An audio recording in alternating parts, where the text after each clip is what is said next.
اعوذ باللہ من الشیطان اللعین الرجیم بسم اللہ الرحمن الرحیم۔ خداوند متعال ارشاد فرماتا ہے یا ایہا الذین آمنوا انما المشرکون نجس، اے اہل ایمان یعنی اے ایمان والو، مشرکین تو بلا شبہ ناپاک ہیں، نجس ہیں۔ اب اس آیت سے آپ نے کیسے استنباط کرنا ہے؟ فرماتے ہیں کہ شرک کی دو طرح کی اقسام ہیں۔ ایک شرک وہ ہے جسے شرک جلی کہا جاتا ہے، اور ایک شرک وہ ہے جسے شرک خفی کہا جاتا ہے۔ یہاں ہمارا مورد بحث اور مورد گفتگو شرک جلی نہیں ہے، وہ شخص جو آشکار اللہ کے مقابل دوسرے خداؤں کو پوجتا ہے اور انہیں اللہ کا شریک قرار دیتا ہے، یقینی بات ہے وہ ہمارا مورد گفتگو نہیں ہے۔ مورد گفتگو شرک خفی ہے کہ رسول خدا صلی اللہ علیہ وآلہ وسلم ارشاد فرماتے ہیں کہ میری امت میں شرک جاری ہے، اور ایسے جاری ہے جیسے کالے پتھر پر ایک چیونٹی سفر کرتی ہے اور حرکت کرتی ہے، اس سے بھی زیادہ مخفی ہے شرک میری امت میں۔ لیکن ایسا نہیں ہے کہ شرک موجود نہیں ہے، نہیں، شرک موجود ہے لیکن نہایت ہی مخفی ہے۔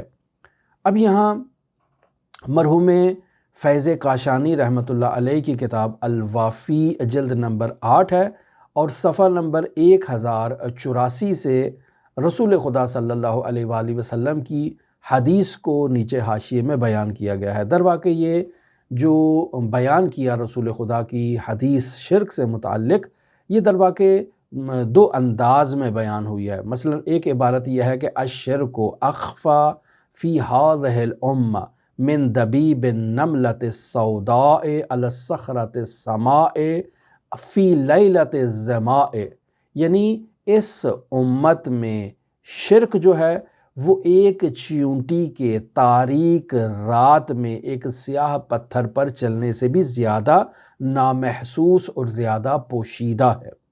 اور دوسری روایت جو دوسرے الفاظ میں تھوڑا اختلاف الفاظ کے ساتھ، جسے مرحوم قومی رحمۃ اللہ علیہ نے تفسیر قومی کے اندر رسول خدا صلی اللہ علیہ وآلہ وسلم سے نقل فرمایا ہے، اس میں ارشاد ہوتا ہے ان الشرک اخفی من دبیب النمل علی صفات السوداء فی لیلۃ الظماء، کہ ایک چیونٹی کا تاریک رات میں سیاہ پتھر پر سفر کرنا شرک اس سے بھی زیادہ امت کے اندر جو ہے وہ مخفی ہے اور پوشیدہ ہے۔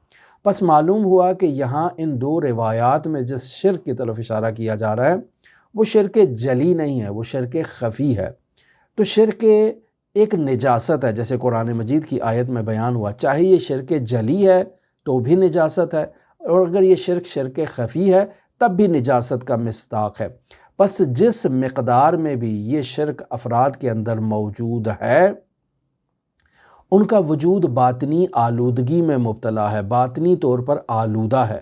اور اگر میں ایسے افراد کے ساتھ جن کے اندر شرک موجود ہے، میں ان کے ساتھ میل جول رکھوں گا، تو ان کے ساتھ میل جول کا نتیجہ یہ ہوگا کہ میرے وجود سے جو توحید کا نصیب ہے وہ کم ہوتا جائے گا، حصہ کم ہوتا جائے گا، میرے وجود سے وہ ملکوت جو ہے وہ کم ہوتا جائے گا۔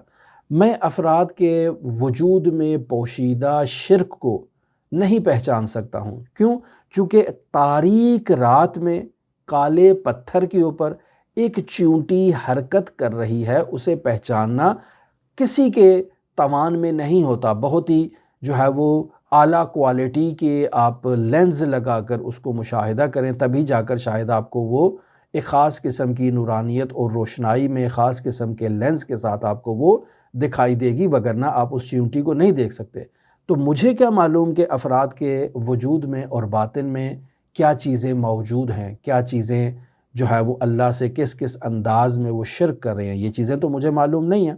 اب میرا ان سے رابطہ برقرار کرنا، جس قدر یہ رابطہ زیادہ ہوتا جائے گا اس کی تاثیر میرے وجود میں نازل ہوتی جائے گی، اور میں آہستہ آہستہ میرے وجود میں جو اللہ سے محبت کی ایک لو جل رہی تھی وہ آہستہ آہستہ ماند پڑتی جائے گی۔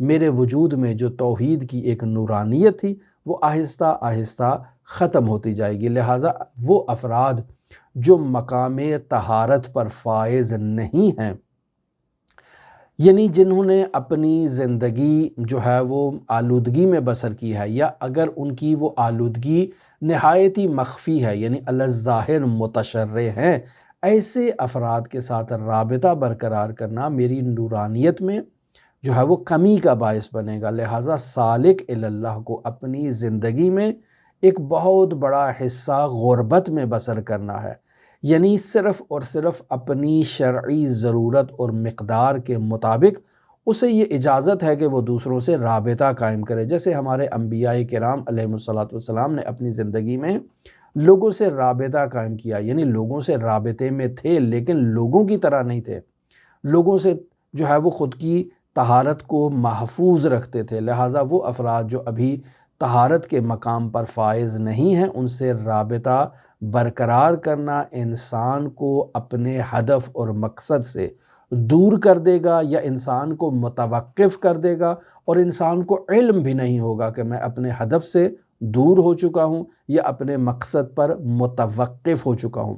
اب ایسا انسان جس قدر تکالیف اٹھائے، جس قدر زحمت اٹھائے، خود کو اس نجاست سے جب تک وہ پاکیزہ نہیں کرے گا، اپنے آپ سے اس نجاست کو ختم نہیں کرے گا جو دوسروں کی وجہ سے انسان پر لگی ہے، انسان کبھی بھی اس سفر میں کامیاب نہیں ہو سکتا۔ خداوند متعال کی بارگاہ میں دعا گو ہیں کہ خداوند متعال ہمیں ان اہم نکات کی طرف متوجہ قرار دے اور اپنی زندگی میں ان نکات پر عمل کرنے کی ہمیں توفیق عطا فرمائے۔ دعا گو ہیں خداوند متعال منجی عالم بشریت حضرت صاحب العصر، صاحب الامر، صاحب الزمان کے ظہور میں تعجیل فرمائے اور ہمیں حضرت کے اصحاب و اعوان و انصار کی فہرست میں شمار فرمائے۔ اللہم صلی علی محمد و آل محمد وعجل فرج قائم آل محمد۔